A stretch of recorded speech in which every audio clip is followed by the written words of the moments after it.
No birthday party. No cake. Just the sting of my mom's words. We need money for your sister's vacation. That night I sat at the table with cold pizza when my phone lit up. On speaker a voice said, "Boss, your private jet is ready." My dad's fork hit the floor. The silence was louder than the call itself, and in that moment everything I had buried for years ripped wide open. I'm Zephyr Quinn, and this is my story. Before I share it with you, I want to know you're here with me. Just say listening in the comments or tell me where you are. Sometimes even the smallest connection makes a story feel heard. Thank you. And now, here's my story. And if this story touches you, please consider subscribing to the channel. It means more than numbers. It tells me I'm not alone in this, that someone out there values my voice. No birthday party. No reservation at the bistro. Just the cold Boise air of an early fall Friday curling around the red roof of the house I grew up in, the porch swing creaking like it remembered things I didn't want to say out loud. Mom's garden smelled faintly of apples. I parked the rental Camry at the curb and sat for a beat rehearsing a smile that didn't feel borrowed, then walked up the steps with a box of bakery cookies I didn't need. Mom opened the door with flour on her cheek, and that bright automatic joy she saved for company and holidays. "You look so grown, Zephyr," she said, like I'd been frozen at 18 and thawed just now. Dad hovered behind her, a steady silhouette in a new button-down, a man who preferred explanations to apologies. I hugged them both, breathing in the cake-warm kitchen and the soft ache of being home. The living room hadn't changed. The scuffed oak table I once did homework on. The wall of curated pride, Brielle's glass trophies, lacquered ribbons, framed photos of her mid-leap, mid-spin, mid-speech. The Kelly Green Europe board dominated the opposite wall, sticky notes for Paris, Rome, a hand-drawn heart over Bali. In the hallway, a familiar hesitation tugged somewhere upstairs. My own award slept in a cardboard box under the bed, the lid bowed by old paper and dust. "The bistro will understand," Mom called from the kitchen, her voice quick with purpose. "We'll go next year and do it properly. But honey, we decided to move the budget to Brielle's trip so she can secure the best workshops. It's a chance she can't miss. Next year. Properly." I nodded like I was agreeing to reschedule a dentist appointment and not an evening I'd quietly held onto for months. "It's fine," I said. "Really." Brielle breezed in, phone up light hitting her like it always knew where to land. "Okay, picture it," she said, eyes sparkling. "Paris sunrise reels. Rome food crawls, then Bali for the breathwork series. My followers are going to eat this up."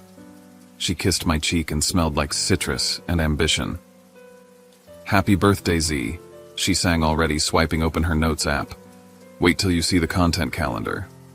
Dad leaned over the counter, brows knit as he scrolled on his tablet. "We need the right plug adapters. And voltage. I'm not paying for a fried hairdryer in Venice." I washed my hands and slipped into the choreography. I knew apron strings tied cutting boards, steady, the quiet child's way of proving his worth with competence. Mom stirred sauce, asked me to slice mushrooms we probably didn't need because the pizza she'd ordered was already on the way. She talked visas and travel insurance while I chopped and nodded and wondered when being easy became my identity. "Decaf?" I asked as I opened a cabinet and found it empty. Mom blinked a beat late. "Oh, I forgot. I'll pick some up tomorrow." "It's okay," I said. It wasn't about coffee.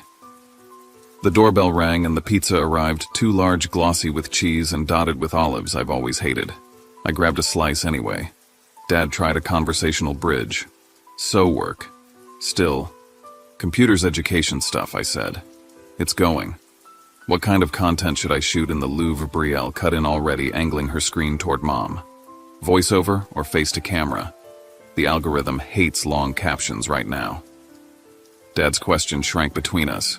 An untied shoelace kicked under the table. The Europe board watched, crowded with arrows and hopes taped in place. Mom set plates and hummed a tune from nowhere, the domestic metronome of a woman busy being useful. When my phone lit up on the counter office, it was a clean white rectangle of the life I never explained. I flipped it face down. "Not tonight. Not yet." We ate. We pretended olives were a small thing. We pretended next year was a promise and not a pattern. The cake came out of the fridge with a fanfare that felt thinner than the frosting, and there it was in blue piping, "Happy Birthday, Zeph." The same bakery always used for Brielle's recitals, competitions, milestones. Familiar hands, familiar mistakes. "We told them your full name," Mom said, flustered. "They must have used the template." "It's okay," I repeated and smiled through the singing while something in me hollowed out to make room for the sound. They passed me the knife. I cut the first slice for Brielle without thinking, old reflex. Dad's fork clicked off the plate and clattered to the floor, a simple accident that echoed too loud. He laughed it off. We all did. The phone buzzed again, another office call, a quiet pulse against the countertop. I inhaled tasted sugar and a faint metal edge and pressed the side button until the screen went black. The silence we kept felt like a contract. After dishes, I drifted to the porch, letting the night settle on my shoulders. The garden glowed softly. The swing kept its tired rhythm. I could hear Brielle in the kitchen, her words rising and falling in the bright, confident cadence of someone certain she is the center of the frame. Behind that, Mom's gentler river, Dad's steady baritone, my family whole and humming with me tucked at the edge. If I told them everything tonight, would they hear me as their son or as a walking solution? I watched my breath fog and fade. I decided to sleep here, to stay in this moment a little longer, even if my silence was starting to feel like betrayal. In the morning, the house had the hushed dignity of Saturdays. I carried my duffel upstairs and paused at the threshold of my old room. The poster edges curled in on themselves. The desk still bore the ghost of a math problem in pencil where pressure had bitten the wood. I knelt, reached into the cold dark, and dragged out the cardboard box that held the person I used to be. Dust lifted and glittered in the light like someone had shaken a snow globe. The lid groaned. Inside, ribbons with my name typed small and neat, a brass plate that misprinted the second R in Harper, a certificate for a state science fair, the silver pin awarded for a prototype that barely ran but made judges lean in. I could hear the yard below as clearly as I'd heard it, then the oak leaves sifting the wind. Brielle's laughter stretching the afternoon long. We were explorers once, hide-and-seek champions, collaborators in building cities out of shoeboxes. Before the kites drifted apart, before hers found the thermals, and mine learned to fly close to the ground where the air didn't shake. Snapshots unspooled. My 12th birthday canceled because her ballet troupe secured a last-minute performance slot. Mom's voice soft with apology and excitement, promising a better celebration next time. The crimson ink of a cafe schedule at 15, my name next to Saturday dawns at Boise Brew, so I could buy a refurbished laptop that whined when it got hot. The 18th vanished under the confetti of her cheer selection, a cake knife scraping plates in a room I wasn't in. Later, a belated card from an aunt with a crisp $10 bill folded just right. "Don't spend it all in one place," she'd written, as if the joke made it bigger. Between those frames, one face stands out with a clarity that eclipses entire summers, Dr. Maeve Quinn, physics teacher disguised as a conspiracy of possibility. She found me in a hallway after class one day and asked to see the notes I kept pretending weren't worth keeping. "You're building something here," she said, tapping the tangle of ideas I'd been too shy to call a design. "If it helps one kid understand a concept that used to be a wall that matters, build it ugly first, then build it better." She drove me to the state fair when my parents were at Brielle's regional showcase, her old station wagon rattling with tote bags and good intentions. I remember the exhibition hall, cold as a rink and buzzing like a hive. I remember the way judges leaned in the questions that scared me, and then didn't the end-of-day announcement where my name landed in second place and felt like oxygen. I took the pin and smiled for a photographer who would mislabel me in a caption no one in Boise clipped for a scrapbook. I rode home with the windows cracked, the sky huge and empty, and mine. In the box under the certificates lay a letter from the fair's jury. I smoothed it with my palm, read the sentence that had hung somewhere behind everything I'd done since this entrant demonstrates potential for leadership in the future of education. Even now the words pressed fingerprints into me. Potential, leadership, education. Concepts that felt too big for a kid in a borrowed blazer but somehow fit anyway. I changed my last name at 18. I did it on a Monday because the courthouse lines were shorter and because I could make it between a shift at the cafe and a night class. On the form, I wrote Quinn with a hand that surprised me by not shaking. I told myself it wasn't leaving so much as arriving, giving my gratitude a place to live where I could see it every day. I told my parents after the fact because I was cowardly or kind. Even now I can't pick which. Mom kept stirring a pot as if momentum could make the conversation less real. Dad asked how long it would take the DMV. Brielle blinked and joked about how the signature would look on a diploma. We didn't talk about it again, but something invisible recentered after that tilted toward the child who matched the plaques on the wall. Independence became my armor. I learned to pay first and ask later to solve quietly to carry the beam so no one had to notice the weight. In college and then Seattle, that armor hardened into habit. It was easier to let people assume I was fine than to explain the space between me and the shelf of trophies downstairs. Easier to show up with new light bulbs and a fixed sink than to ask anyone to remember my coffee preference. I set the letter back, lifted the silver pin, and in the angle of the glass I saw the adult version of that kid, shoulders a little tighter, eyes a little more sure. Down the hall, someone laughed at something on TV. Downstairs, a timer chimed. Family time has a sound, and it isn't always music. If I hadn't changed my name, would anything have been different? Would a different signature have kept my birthday on the calendar, made Dad's questions travel all the way to answers, made Mom's pride show up loud instead of in whispers to neighbors? Or would the house have found another way to write me in pencil? The box thudded shut. I slid it back under the bed and for the first time in years didn't feel like I was shoving myself into the dark with it. The phone on the nightstand pulsed once office again, and I stared at the word until it steadied. The jury letter's sentence kept ringing. Leadership in the future of education. I wasn't 18 anymore. I was here in this house that kept forgetting me, with a life a few states over that could not be ignored forever. The air smelled like apples and new decisions. I stood, squared the duvet, and headed downstairs to the kitchen where the cake box sat open, and the blue letters on the leftover frosting still read, Zeph, as if repetition could make it true.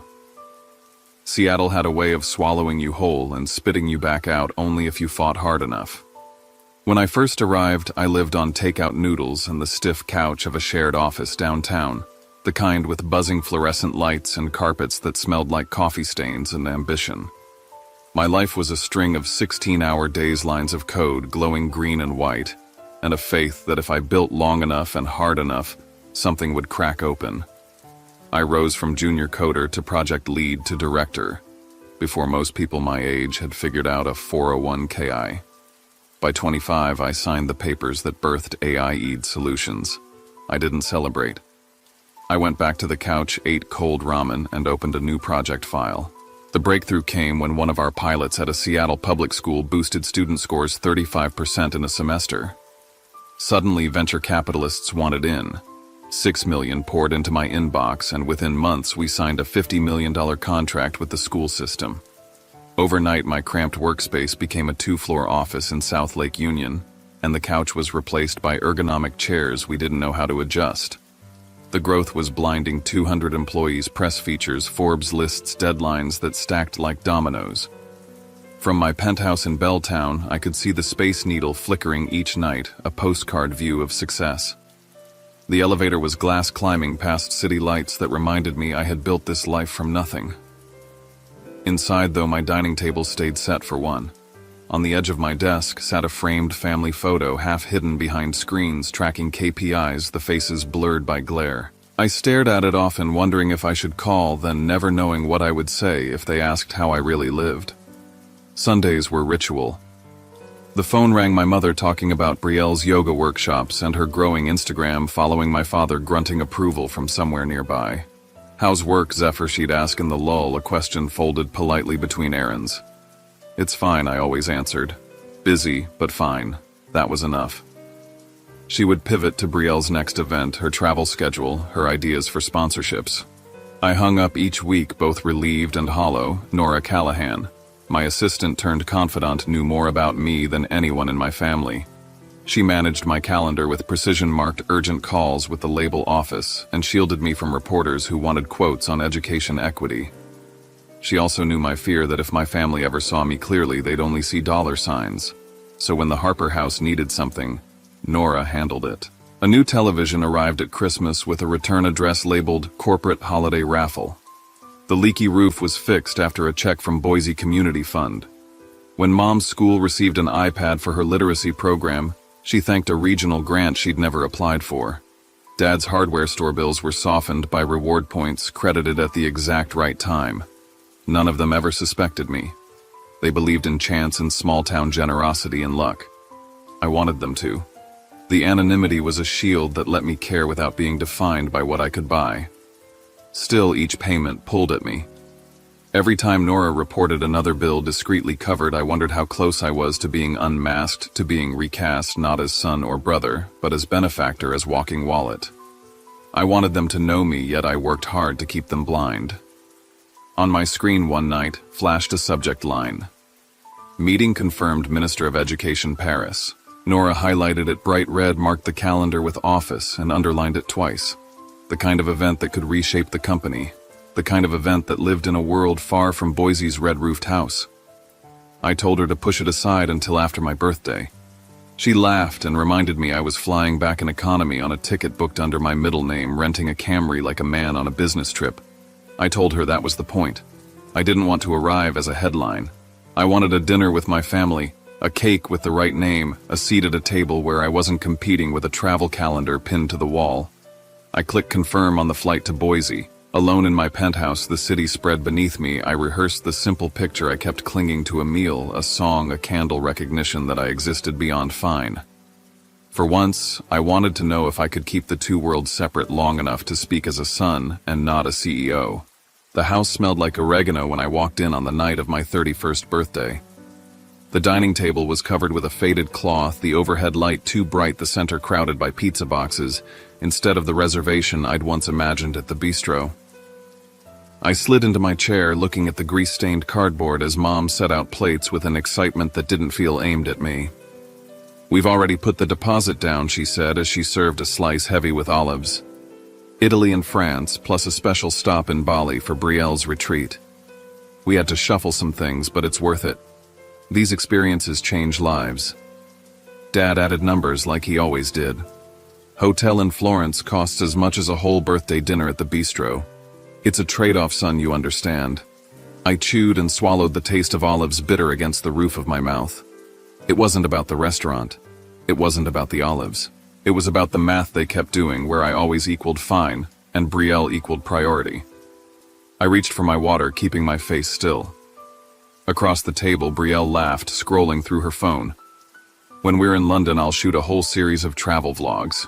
Maybe I'll do a live Q&A from the Eiffel Tower. Can you imagine?" She turned to me with a grin. "What about you, Zeph? Who's this office that keeps calling some secret admirer a fan club?" The phone on the counter buzzed as if on cue, the screen flashing bright. I flipped it over quickly, forcing a smile. "Nothing important." Dad leaned back, trying again. "So what is it you're working on now?" "Still the, education stuff." Before I could answer, Mom leaned forward, voice eager. "Let's finish Brielle's schedule first. She needs to finalize her Bali yoga program, Richard." The opening closed. My words stayed in my throat, a knot no one noticed.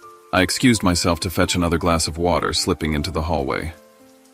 That was when I heard the mom's low murmur to Dad. "He's fine, Richard. His brain makes everything easy for him. He doesn't need us. Brielle does." The words landed like weights I'd been carrying for years, but had never heard said out loud. I gripped the counter, listening to the truth I always suspected, given voice in the casual certainty of my parents. When I returned, Brielle was holding up her ticket to London, the printout flapping as she explained her plan for reels and posts. My phone buzzed again. This time it wasn't a call, but a message sliding across the screen: "Jet is ready. Minister confirmed for Paris." The glow caught my eye and hers. I slid the phone into my pocket, but not before I felt the collision of two lives pressing against each other: her ticket for a vacation, and mine for a summit that could alter the course of thousands of students. Neither one acknowledged by the other. I sat down and forced another bite of pizza, the taste turning to ash. Around me, laughter and plans for layovers filled the room. The wall behind us wore Brielle's European calendar like a crown. My birthday had become a footnote under her journey. Everything I'd built, every sacrifice, existed in silence while the noise of her next adventure filled the air. The fork scraped my plate and echoed louder than it should have. If the truth broke free tonight, would they meet it with pride, or would they reach out for what they thought it could buy them? The question sat in my chest as heavy as the olives I swallowed whole. The cake sat on the table like an afterthought, its frosting already smudged where the lid had pressed down. In blue piping it read, "Happy Birthday." Zeph, the wrong name, staring at me like a reminder carved in sugar. My mother clapped her hands together, eager, her voice trembling with cheer. "Make a wish, honey," she said, leaning closer with the lighter, her eyes darting to Brielle's excited phone screen as if the candlelight belonged to both of us. I inhaled, ready to play my part again, when my phone lit up across the table. The word "office" flashed bright against the wood. The sound cut through the room like a blade. I froze. For a second I thought about silencing it again, swallowing another piece of myself. But something inside me broke loose. I pressed the button and lifted it to my ear. Nora's voice filled the room, calm and efficient. "Boss, the private jet is ready." La Meurice or Four Seasons Paris? The silence was immediate, suffocating. Dad's fork slipped from his hand, hit the floor, and rattled in the space where no one breathed. Mom's mouth hung open. Brielle's phone stopped recording mid-sentence. The air itself felt different, charged like the world had been turned inside out in one sentence. I looked at their faces, then set the phone down. "You want to know? Fine. I'm the CEO of AIED Solutions. 200 employees, 50 million in contracts. Forbes put me on their list years ago, but I guess you never looked." My voice shook with something I couldn't name, anger, exhaustion, maybe relief. "That's who I am. That's what I've been doing while you planned Bali retreats and European calendars." Brielle's eyes narrowed. "You hid it.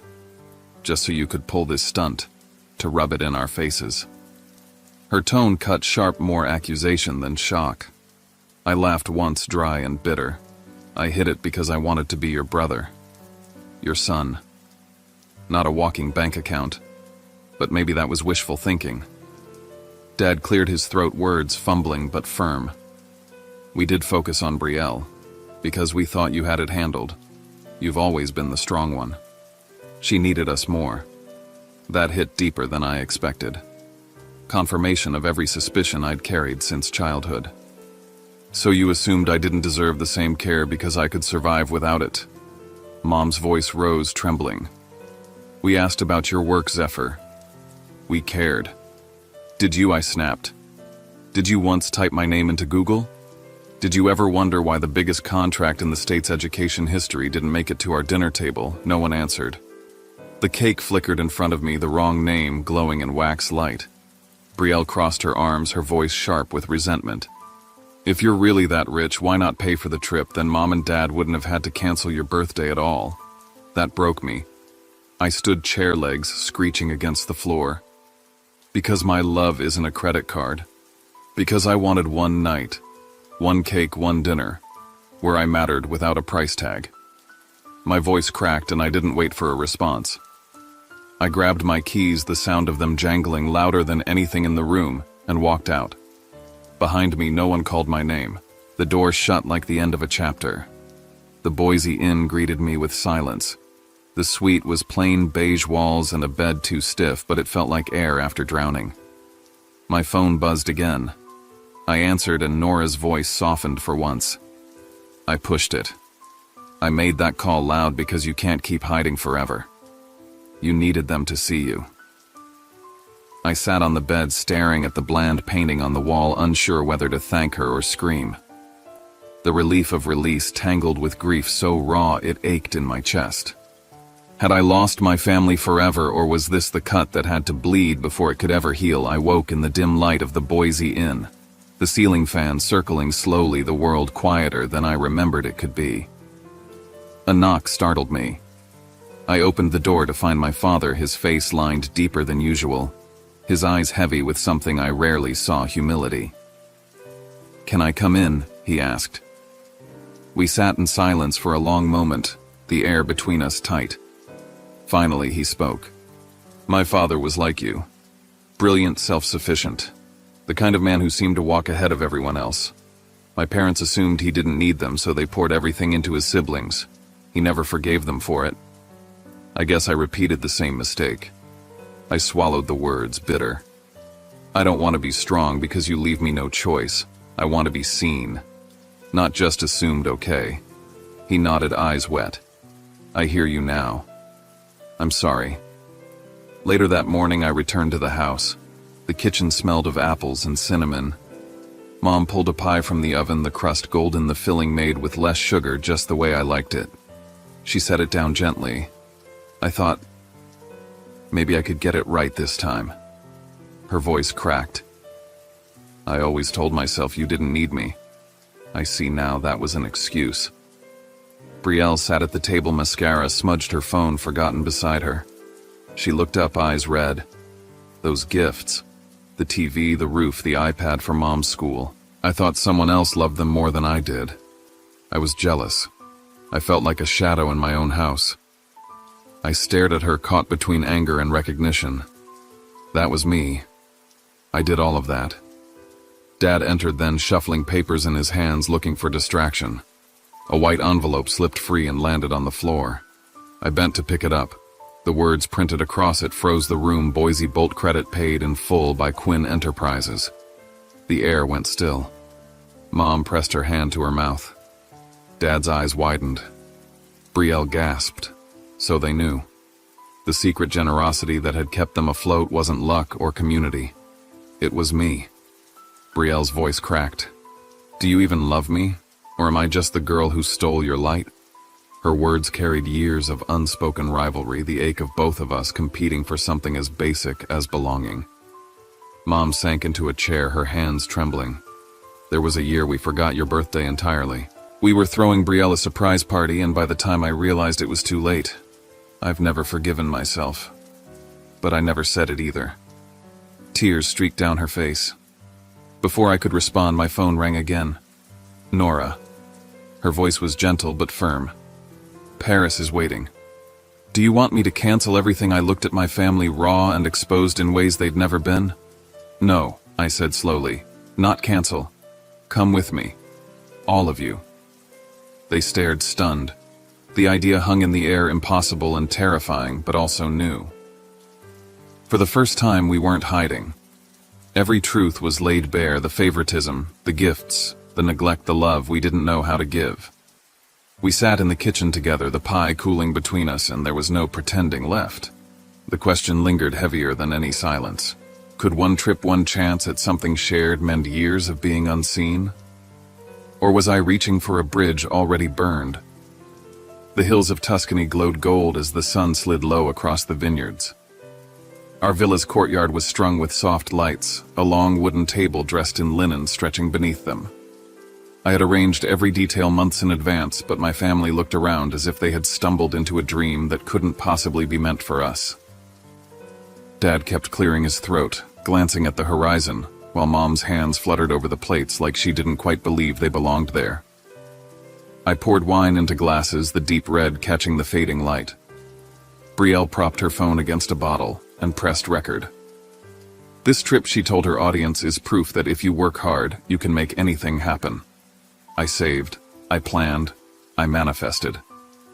I sat across from her, quiet, letting the camera roll the lie heavy between us. Dinner began with bread, olive oil, and small silences. Dad raised his glass first, his voice rough. This is rare. I don't say thank you enough for the chance to be here together. He paused, then admitted what I had never heard him confess. I never understood your work, Zephyr. Education and computers, it sounded abstract. I thought it didn't matter the way Brielle's goals did because I could see hers. I was wrong. The words hung there, brittle but real. I set my glass down. I don't want repayment. I don't need you to cover the bills I've already covered. I need to know, were you ever proud of me? Not what I gave, but who I am. Mom's eyes filled and spilled over. I bragged to neighbors about you, she whispered. Every time your name appeared in an article, every story I overheard about your company, I wanted to shout it.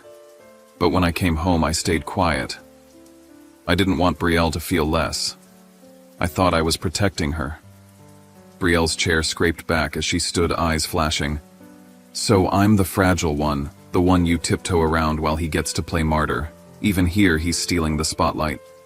Her voice rose and the camera on the bottle kept recording.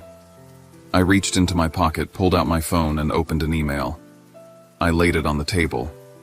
The seal of the French Ministry of Education filled the screen, the message clear gratitude for software that had lifted thousands of students. "This isn't about spotlight," I said evenly. "It's about truth." The silence that followed was louder than the outburst. Brielle's breath came sharp, her face hard. Then she turned and ran the camera, still blinking red, capturing everything she hadn't wanted the world to see. For a moment I sat still, staring at the abandoned recording. Then I pushed my chair back. For once, I didn't want to let her write the ending. I followed her into the vineyard path, my footsteps crunching gravel. When I called her name, it wasn't as a CEO or a benefactor, it was as her brother, desperate to be seen, not as competition, but as family. The vineyards whispered in the wind. Ahead of me, her silhouette blurred against the last of the sun. Could I close the distance between us, or had the years carved a gap too wide? A year later, I stood once again in Boise outside the brick facade of the bistro. This time, there was no cancellation, no substitution, no quiet dismissal. The reservation was kept, the table waiting inside. My 32nd birthday began not with excuses, but with presence.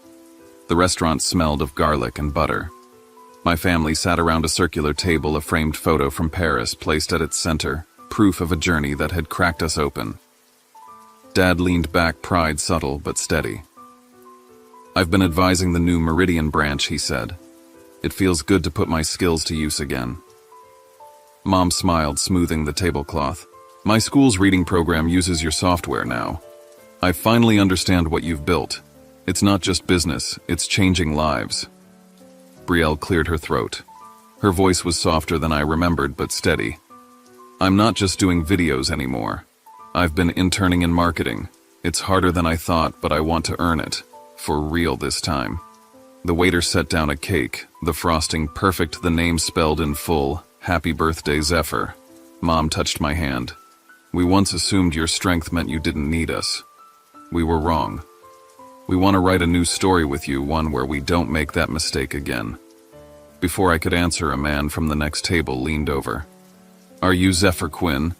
My son uses your program. He's never loved learning until now. Thank you." He clapped my shoulder, his gratitude casual, undeniable. My parents and Brielle sat frozen, watching the recognition they had once ignored arrive uninvited. I smiled, then raised my glass. "There's something else. I'm starting a scholarship. The Harper Quinn Fund. Both names because both shaped me. For better and for worse." The words softened the air. Dad nodded. Mom's lips trembled. Brielle blinked fast. For once, none of us argued about who was seen more. The candles flickered, reflecting in their eyes. I leaned in, exhaled, and blew them out, not with a wish for recognition, but with the quiet knowledge that I finally had it. The camera flash popped. A photo captured us all together, laughter spilling as the waiter tried to make us look at once. In that frame, I wasn't a wallet or a shadow or a secret success. I was their son, their brother, sitting at a table where we could all finally see each other. Scars would remain, but scars meant healing. And for the first time, the story we were writing felt like ours, not mine alone. Looking back on everything I've shared, I realized this story was never just about money, careers, or even success. It was about the ache of being invisible in your own family, about the weight of silence, and about what it takes to break it. For years, I thought survival was enough, that if I kept building, kept giving, kept proving, one day they'd finally see me. But what I've learned is that recognition only matters when it comes from a place of truth, not obligation. That night in Boise, when the fork hit the floor and the silence cut through us, was the moment everything changed. It hurt more than I can describe, but it also forced us to stop pretending. The pain was the doorway, and on the other side was honesty, messy and imperfect but real. If you've ever felt overlooked, if you've ever sat at a table where your name was forgotten or your voice cut short, know that you are not alone. Your worth doesn't depend on whether others acknowledge it. But sometimes sharing your story can be the first step toward changing everything. Thank you for staying with me through mine. If it resonated, I'd love to know you're here. Drop a listening in the comments or tell me where you're from. It means more than you know. And please consider subscribing to this channel. Each connection reminds me that telling the truth has power and that no one has to carry their silence alone.